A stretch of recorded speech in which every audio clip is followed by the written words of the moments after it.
Hello, you are welcome to Dalit Discourse. Today I will discuss you about Saran Kumar Limbale's Akar Masi, The Outcast. First at all, we have to know about a brief biography of Saran Kumar Limbale. Saran Kumar Limbale was born on 1st June 1956. He is a well-known Dalit activist, writer, editor, and critic. He speaks and writes in Marathi, Hindi, and English.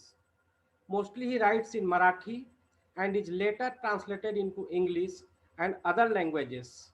He has worked with several literary genres and is the author of more than 40 books. Dalit struggle and identity is the theme of most of his writing.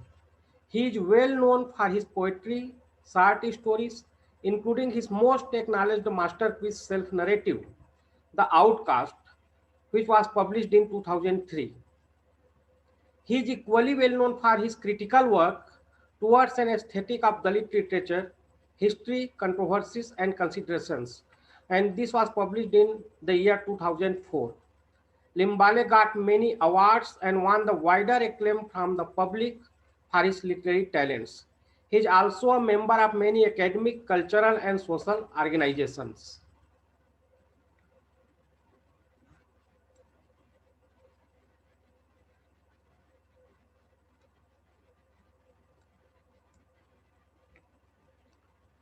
Introduction of Saran Kumar Limbale's self-narrative, The Outcast. Akar Masi is a self-narrative written by Saran Kumar Limbale in Marathi in 1984. It was translated into English by Santosh Bhumkar as The Outcast and which was published in the year 2003 and caught the attention of the readers. It is also translated into Hindi, Kannada, Malayalam, Punjabi, and Tamil. The words Akar Masi means impure, incomplete, or an illegitimate. The Outcast by Saran Kumar Limbale primarily deals with the question of identity of a young man who was born out of the illegitimate relationship between his mother Masamai and an upper caste Maratha Hanmanta. He wrote this book when he was 25 years old. Being young, his search for an identity is more intense and passionate. He criticizes the hypocrisy of the Indian upper caste men who, for their own convenience, follow caste rules but would never mind in indulging in carnal pleasures by exploiting the dignity of the lower caste women. Let us see the summary, the theme, and we will analyze the self-narrative, The Outcast, written by Saran Kumar Limbale. Limbale is an illegitimate child because his mother Masamai belonged to Mahar, a low caste, while his father Hanmanta Limbale came from Lingayat, a high caste. Previously, Limbale's mother Masamai was married to Ithal Kamble of her own community, who worked as a bonded labor in fields of Hanmanta, who was the patil of the village named Baslegaon. Hanmanta succeeded in breaking their marriage. Hanmanta Limbale then keeps physical relationship with Masamai. Masamai gives birth to a son. Hanmanta disowns the child and mother. Consequently, Masamai left Baslegaon and started living with her mother, Santamai. The stigma of being an illegitimate glass the heart of Limbale, and he raises some basic questions to himself. He says, I quote, why did my mother say yes to the rape which brought me into the world? Why did she put up with the fruit of this illegitimate intercourse for 9 months and 9 days and allow me to grow in the fetus? Why did she allow this bitter embryo to grow? How many eyes must have humiliated her because they considered her a whore? Did anyone distribute sweets to celebrate my birth? Did anyone admire me affectionately? Did anyone celebrate my naming ceremony? Which family would claim me as its descendant? Whose son am I, really? Unquote. Limbale also highlights the hypocrisy of Indian caste system, which grants permission and status to a high caste party to develop extramarital relationship. He is not branded as immoral, whereas the woman with whom he keeps extramarital relations is branded as a whore. He writes, I quote, I regard the immorality of my father and mother as a metaphor for rape. My father had privileges by virtue of his birth granted to him by the caste system. His relationship with my mother was respected by society, whereas my mother is untouchable and poor. My mother was not an adulteress, but the victim of a social system. Unquote. Limbale also comments on his fractured identity. He writes, I quote again, my father and his forefathers were Lingayat. Therefore, I am one too. My mother was Mahar. My mother's father and forefathers were Mahar. Hence, I am also a Mahar. From the day I was born until today, I was brought up by my grandfather Mahmud Dastagir Jamadar. My grandfather, in the sense he lives with my grandmother Santamai. Does this mean I am a Muslim as well? How can I be high caste when my mother is untouchable? If I am untouchable, what about my father who is high caste? I am like Jarasan. Half of me belong to the village, whereas the other half is excommunicated. Who am I? To whom is my umbilical cord connected? Unquote. Limbale's struggle for the identity begins with his entry in school. The teacher asked Limbale his father's name. Limbale doesn't know his father's name. The teacher boastfully added the name of Hanmanta Limbale, the patil of Baslogao, to Limbale's name in the school record. When Hanmanta came to know about it, he went to the headmaster with 4 or 5 rowdies. At first, Hanmanta tried to bribe the headmaster by offering him 100 rupees. Then he threatened the headmaster at gunpoint. But Vosley, the headmaster, was an upright man. He wouldn't yield either to bribery or to threats. He said boldly, I quote, the mother of this boy will say who the father is. I will register only that name in the record. Unquote. There was a quarrel. Hanmanta tried all his tricks desperately. He even pleaded. Finally, he had to go away unsuccessful. One day, all the boys and girls went to picnic. Limbale and some other Mahar boys also joined the group, but all of their excitement remained for a short while when they had to experience the worst kind of discrimination by the upper caste students and teachers.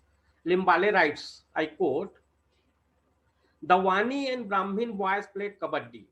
Being marked as Mahars, we couldn't join them. So Malya, Umbria, Prasya, all my caste began to play touch and go.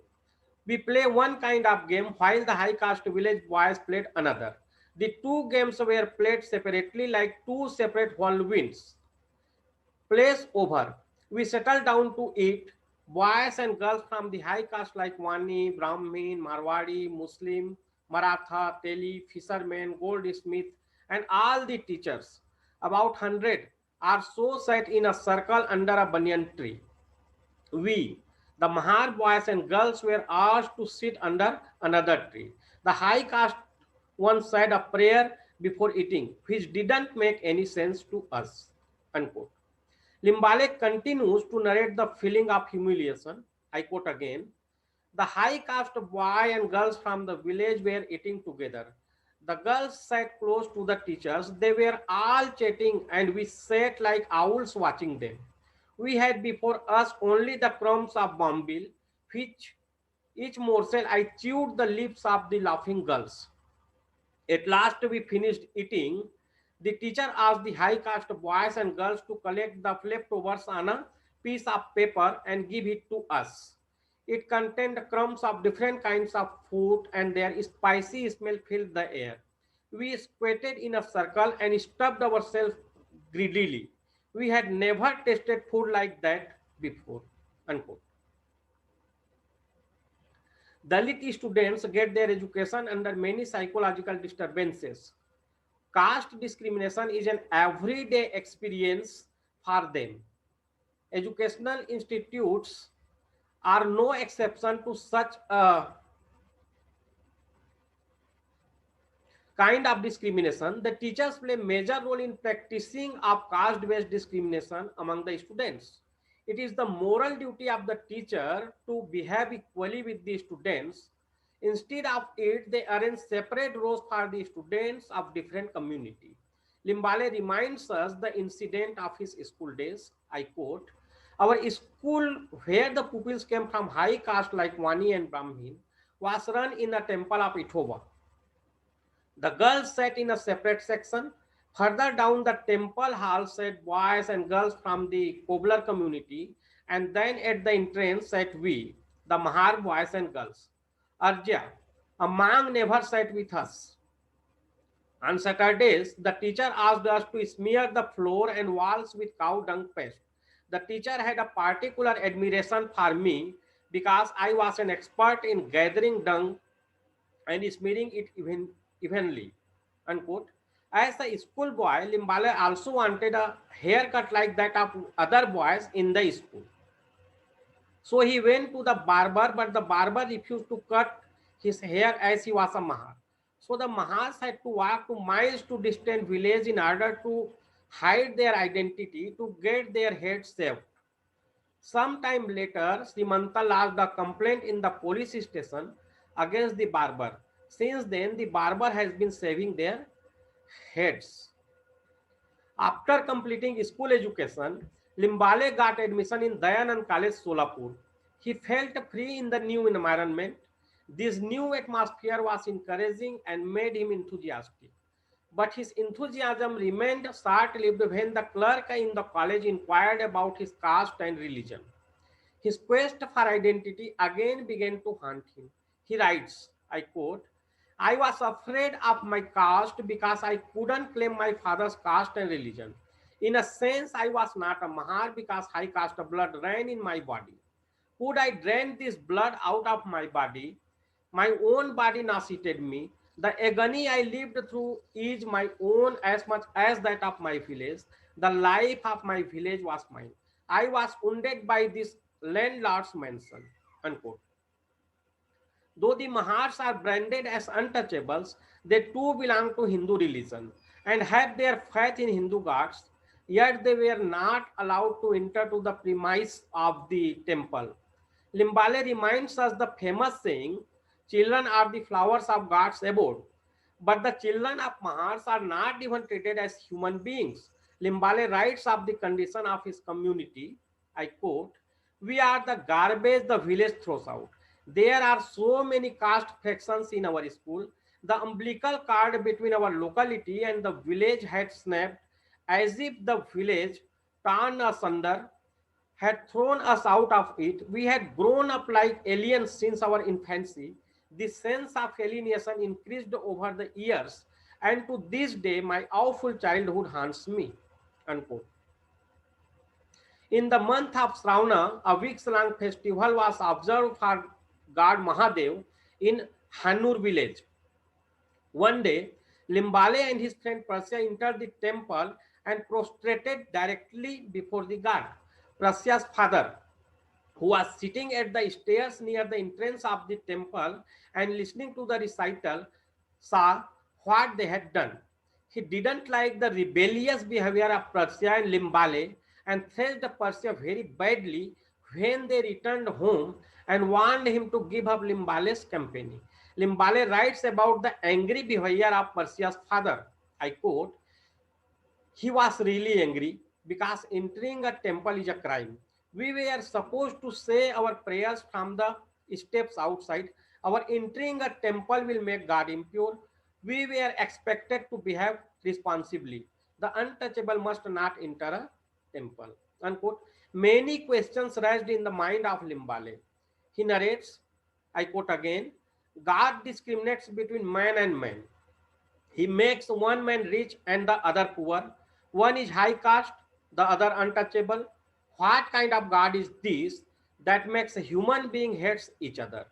we are all supposed to be the children of God, then why are we considered untouchable? We don't approve of this God, or this religion, or this country because they ostracize us. Why are we ostracized? Why are we kept away from other human beings? Why are we kept out our own selves? Why this discrimination between one human being and another? After all, isn't everybody's blood red? Unquote. Most of the times, the Dalit used to hide their caste identity for the mere sake of their livelihood. Limbale reminds a girl, Sevanta, from his village who was married to someone from Solapur. They lived in a dreary slum and among utterly poor people. Sevanta worked as a maid in the bungalows around her slum. Whenever Limbale met her on the road, she gave him 10 paise and would say, I quote, we have met on the road. How can I offer you tea here? Take this 10 paise coin and drink tea as though I offered it to you. Unquote. This incident suggests us what history Limbale could read on her face. Getting education amid dire poverty and suppression made Limbale harsher in his thought about high caste people. Whenever he heard that reservations facilities for Dalits were about to be cancelled, it used to scare him. He openly challenges the high caste people by saying, I quote, if these facilities are cancelled, give us our own Dalit Sthan. We are educated only because these facilities exist. Those who say that facilities must be cancelled should first face casteism themselves. They must share the life of the untouchables. Let them live outside the village, ostracized like us. They should experience what it means to study while your father is lying drunk beside you. They wouldn't then protest against injustice. I quote, unquote. Thus, the search of identity haunted Limbale throughout his life. His mother had once been properly married, but her husband had left her and taken their two sons. She began sleeping around, especially with the high caste men of the village. Limbale was born with a Dalit mother and a father who was the chief of a village. He could not get certain papers signed for school because he couldn't properly identify his caste by his mother or father, and they would not accept his grandmother as his guardian because she lived with a Muslim. When it came time for marriage, he couldn't even get married to an outcast girl because his blood was not pure. He was not wanted anywhere. Eventually, a drunkard who had offered Limbale his daughter would not allow her to live after the wedding because of Limbale's background.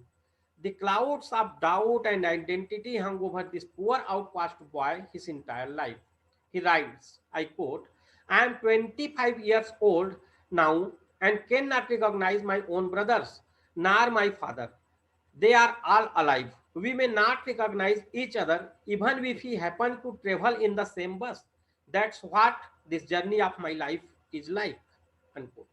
However, in several acts of incredible strength and bravery, he didn't allow these socially constructed walls to stop him from getting an education and eventually publishing his story. He came to realize the depth of division caused by the conflict between Hindus and Muslims and chose a separate path for him in what he considered to be the warm embrace of Buddhism. He also accepts the influence of Dr. Ambedkar and Dalit Panther movement changed his life thoroughly. So this is all about Saran Kumar Limbale's self-narrative, Akar Masi, The Outcast. Thanks.